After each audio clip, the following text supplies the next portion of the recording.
جب رومی سکہ اپنی خالصی کھو بیٹھا، اعتماد ٹوٹ گیا اور سلطنت اپنی ہی لالچ کے بوجھ تلے بکھر گئی۔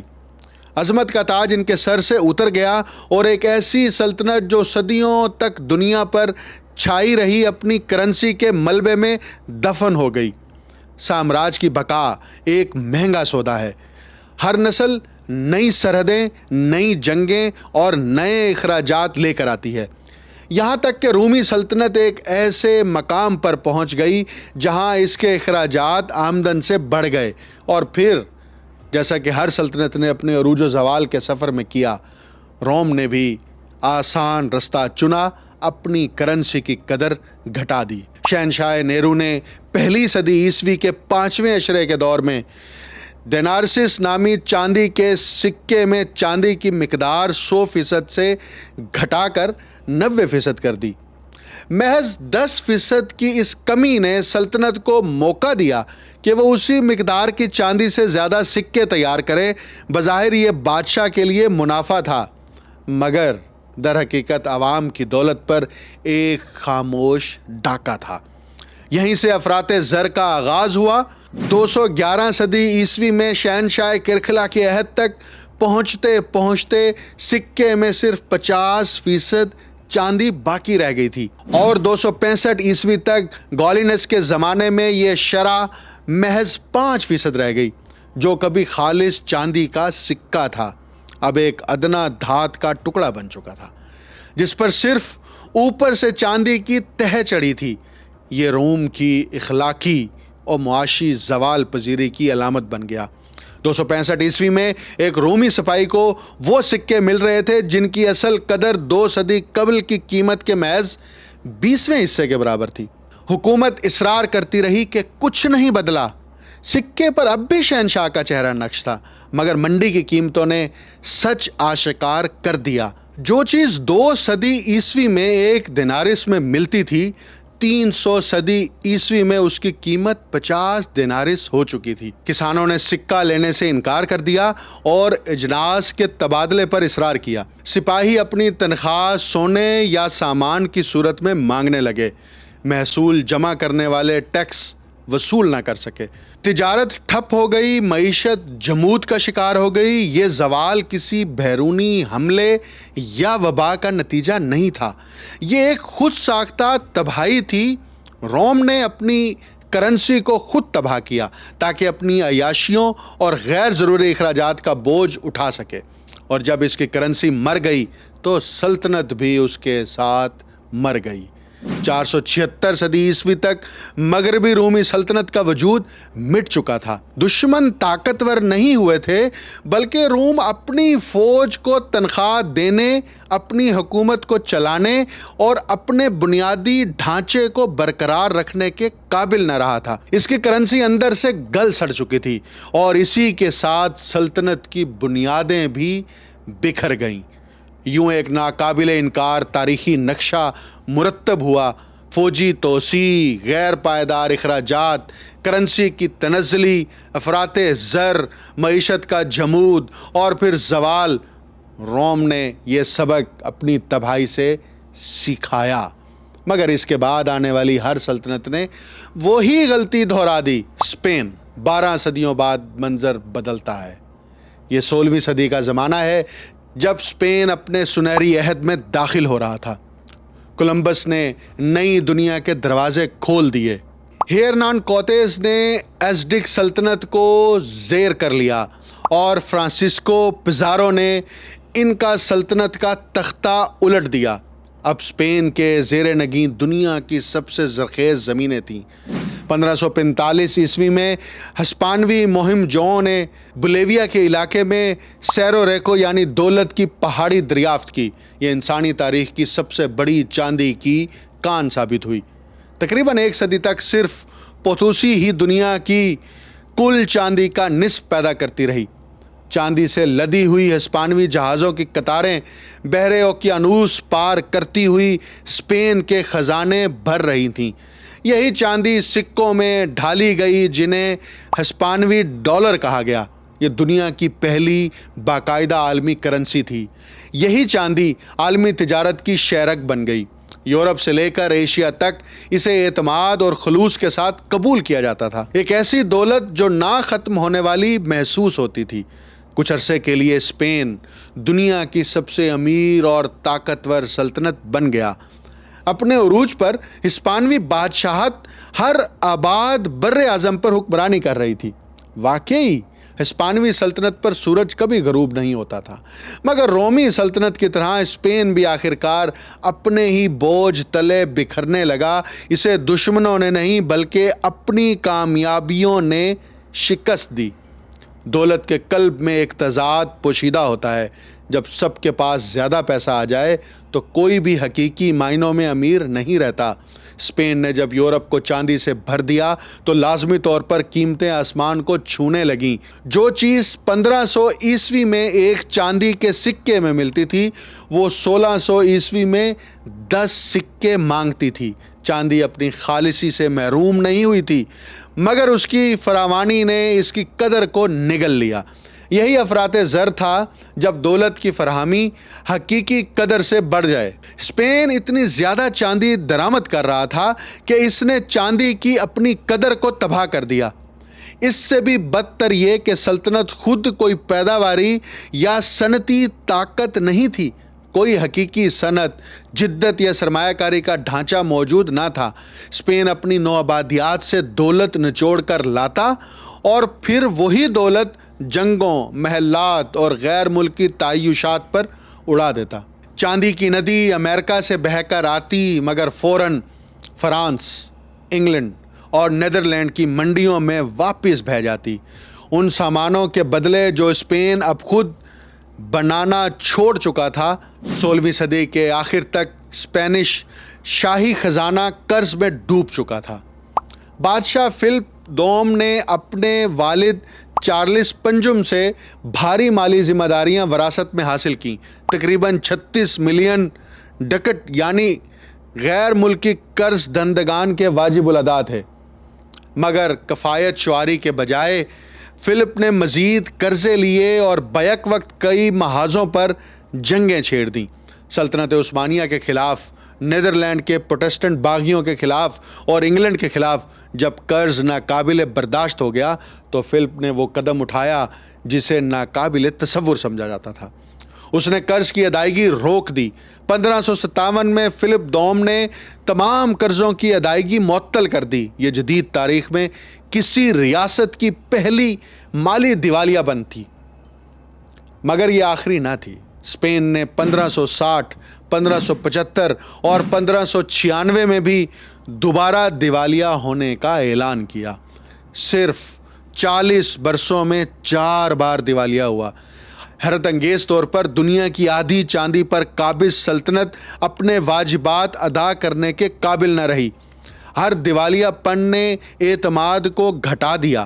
قرض دہندگان نے قرض دینا بند کر دیا اور اسپین کے بانڈز پر سود کی شرحیں آسمان کو چھونے لگیں۔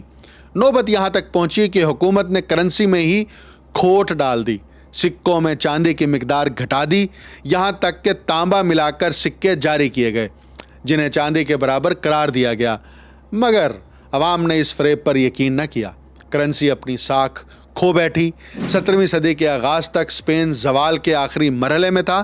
خزانہ خالی، فوج کمزور، نوآبادیات بے چین، اور جب ویسٹفیلیا کا معاہدہ 1648 میں 30 سالہ جنگ کے اختتام پر ہوا تو اسپین کی عظمت کی کہانی تقریباً ختم ہو چکی تھی۔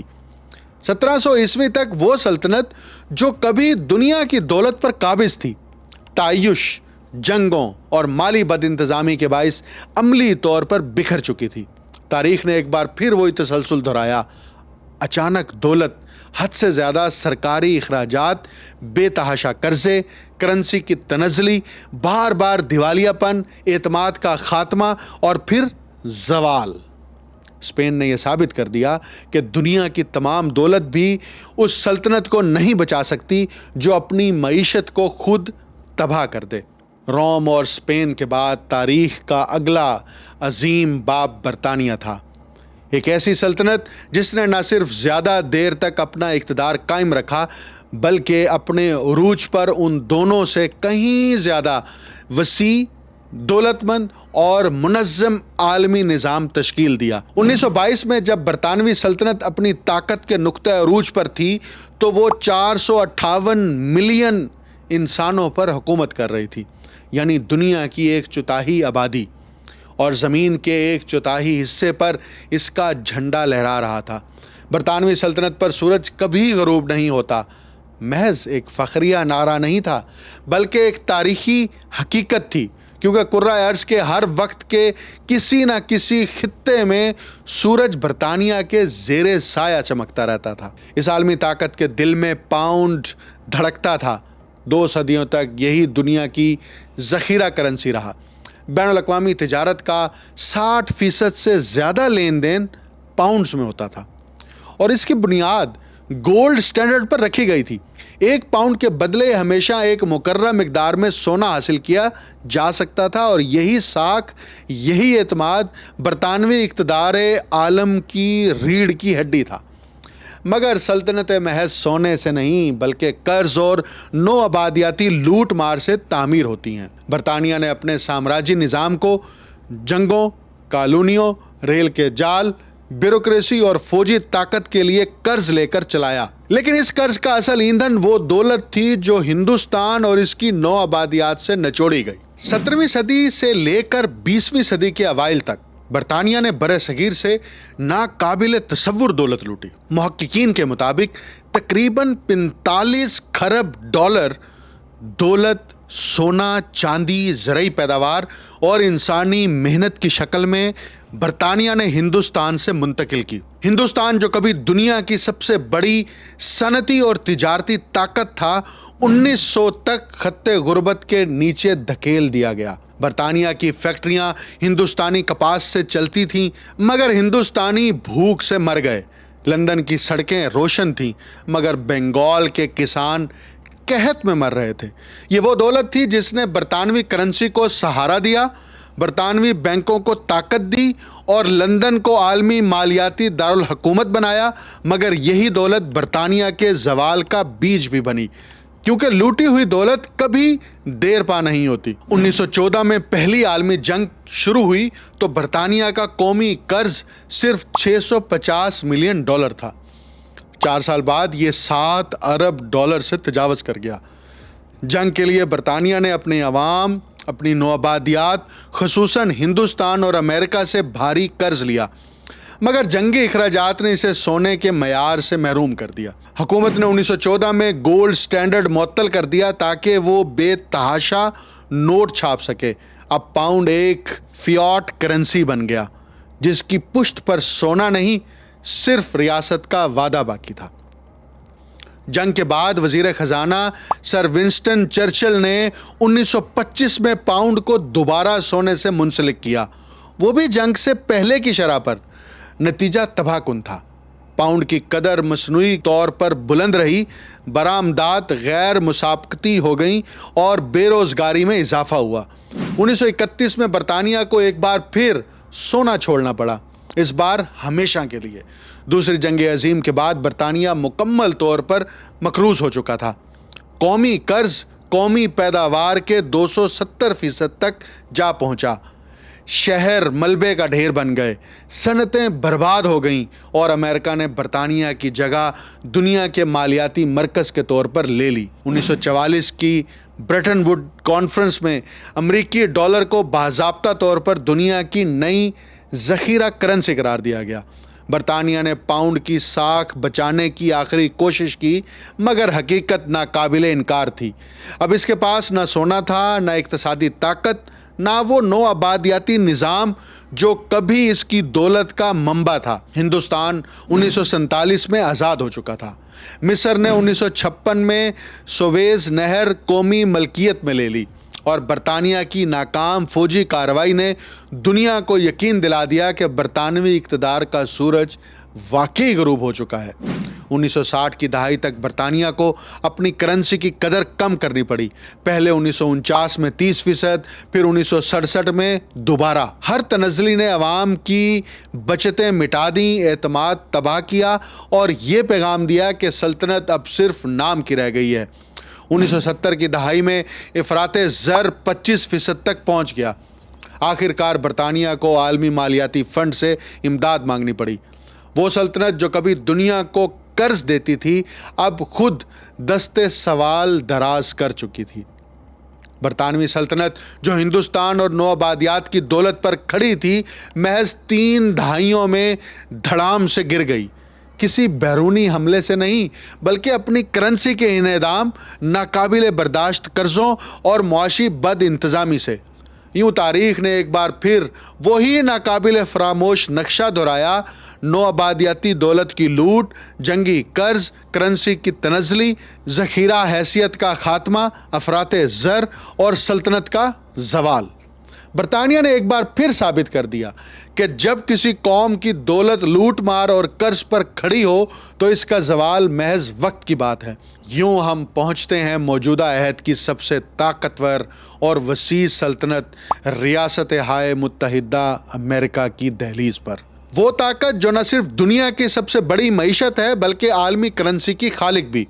مگر آج تاریخ کے وہ تمام انتباہی اشارے جو کبھی روم، اسپین اور برطانیہ کے زوال سے پہلے ظاہر ہوتے تھے اب امریکہ کے افق پر بھی دہکتے انگاروں کی طرح روشن ہیں۔ طاقت کے غرور میں ڈوبا یہ ملک آج اسی راہ پر گامزن ہے جس نے ماضی کی ہر سلطنت کو زمین بوس کیا۔ یہ داستان بھی کرنسی سے شروع ہوتی ہے۔ 1944 کے برٹن ووڈ معاہدے کے تحت دوسری جنگ عظیم کے بعد دنیا نے امریکی ڈالر کو سونے کے ساتھ باندھا۔ 1 اونس سونا $35 کے برابر اور باقی تمام کرنسیاں ڈالر کے تابع۔ اس وقت یہ کہنا بجا تھا کہ ڈالر سونے کے برابر ہے، مگر جیسے ہی طاقت اور دولت نے امریکہ کو مدہوش کیا ویسے ہی اس نے اپنی حدوں کو توڑ ڈالا۔ جنگوں، فلاحی منصوبوں اور بیرون ملک فوجی اڈوں نے اس کے خزانے کو خالی کر دیا۔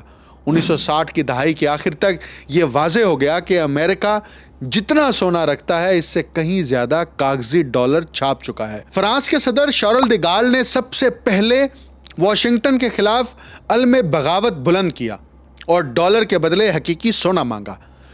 دوسرے ممالک بھی اسی صف میں آ کھڑے ہوئے۔ فورٹ ناکس کے سنہری ذخائر تیزی سے کم ہونے لگے اور بالآخر امریکی معیشت کا بھانڈا پھوٹ گیا۔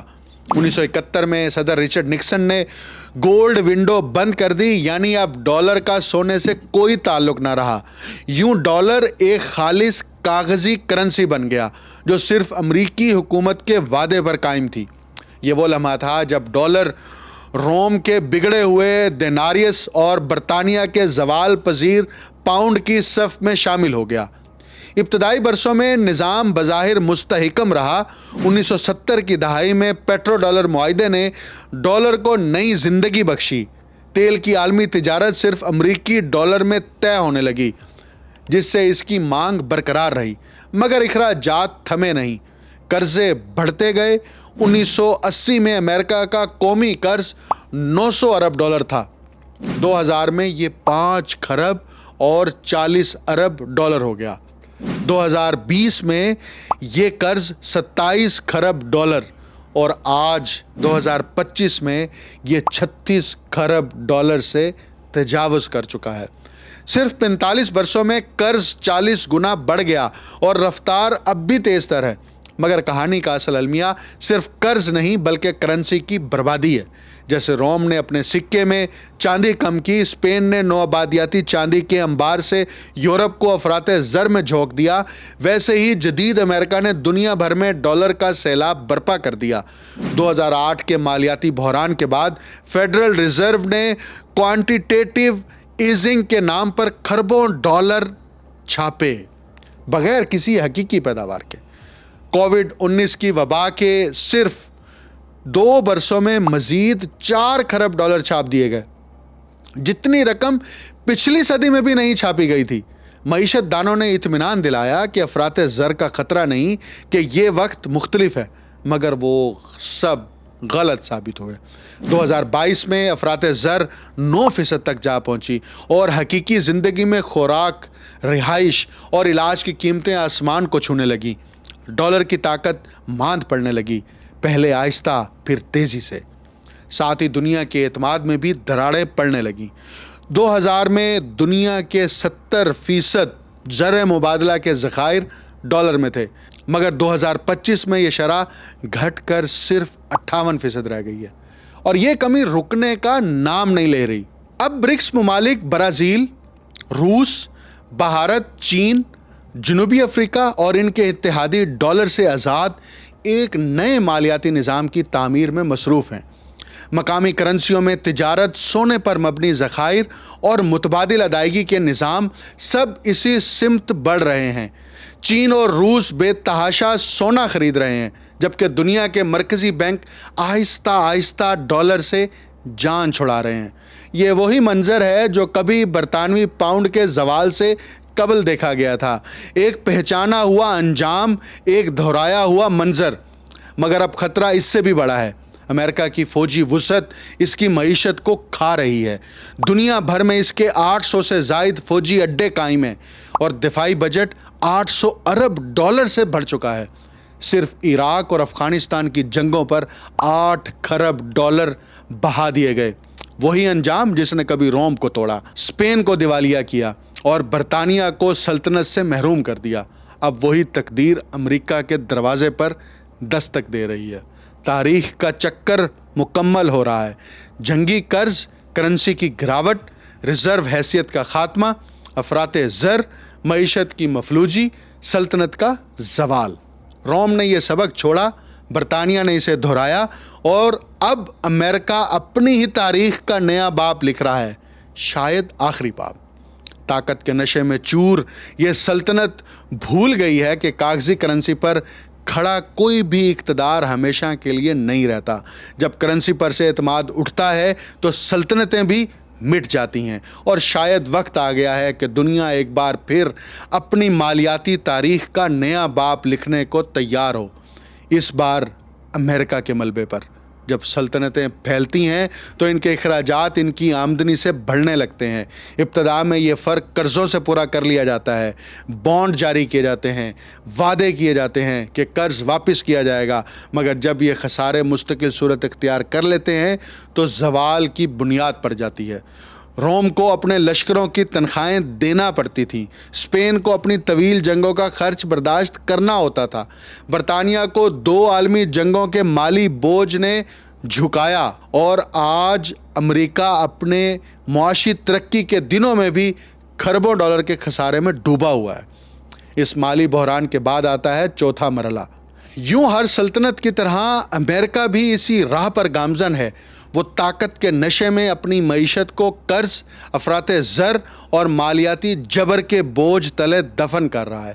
تاریخ کی ہر بڑی سلطنت نے اپنے عروج کے وقت یہی گمان کیا تھا کہ وہ ہمیشہ قائم رہے گی، مگر ہر بار انجام ایک ہی ہوا۔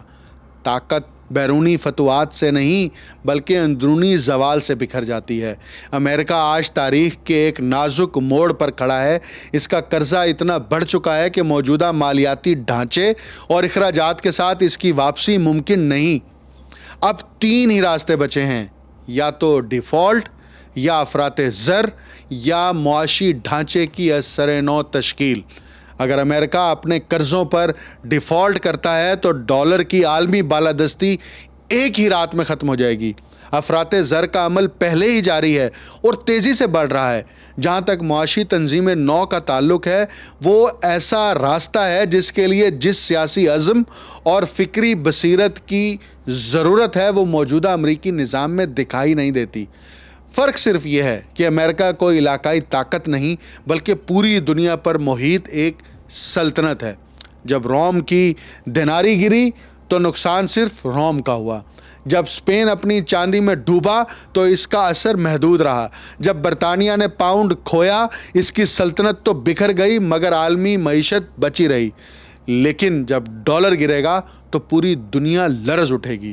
ہر مرکزی بینک، ہر تجارتی معاہدہ، ہر عالمی منڈی اس جھٹکے سے متاثر ہوگی۔ موجودہ عالمی معیشت ایک نازک جال ہے، اور اگر اس کا مرکزی دھاگا ڈالر ٹوٹ گیا تو ساری دنیا معاشی انتشار میں گر جائے گی۔ یہ سب کوئی پیش گوئی نہیں بلکہ تاریخ کا اعادہ ہے۔ 4 سلطنتیں، 4 زوال، اور ایک ہی پیٹرن پر اب اگر امریکہ گرتا ہے تو اس کے ملبے سے شاید ایک نئی عالمی معیشت جنم لے، شاید سونے پر مبنی، شاید ڈیجیٹل، یا شاید ایک ایسی مالیاتی ترتیب جس میں کوئی ایک ملک مرکز نہ ہو۔ چین اپنی کرنسی کو نئی بنیادوں پر استوار کر رہا ہے، روس سونے کے ذخائر بڑھا رہا ہے، خلیجی ریاستیں تیل کے بدلے یوان میں تجارت کر رہی ہیں، اور دنیا کے مرکزی بینک آہستہ آہستہ ڈالر سے فاصلے بڑھا رہے ہیں۔ دنیا ایک نئے مالیاتی عہد کی دہلیز پر کھڑی ہے۔ طاقت کا مرکز اب شاید واشنگٹن نہیں رہے گا، بلکہ ایک کثیر قطبی نظام ابھرے گا جہاں دولت اور طاقت کئی سمتوں میں بٹ جائے گی۔ تاریخ ایک بار پھر اپنا چکر مکمل کرنے جا رہی ہے۔ سوال صرف اتنا ہے، کیا انسانیت اس بار زوال سے کچھ سیکھے گی، یا اگلا عہد بھی اسی فریب سے آغاز کرے گا جس نے ہر سلطنت کو مٹایا؟ مجھے ڈاکٹر اکمل سومرو کو اجازت دیجیے، آئندہ پروگرام میں دوبارہ حاضر ہوں گے۔ اللہ حافظ۔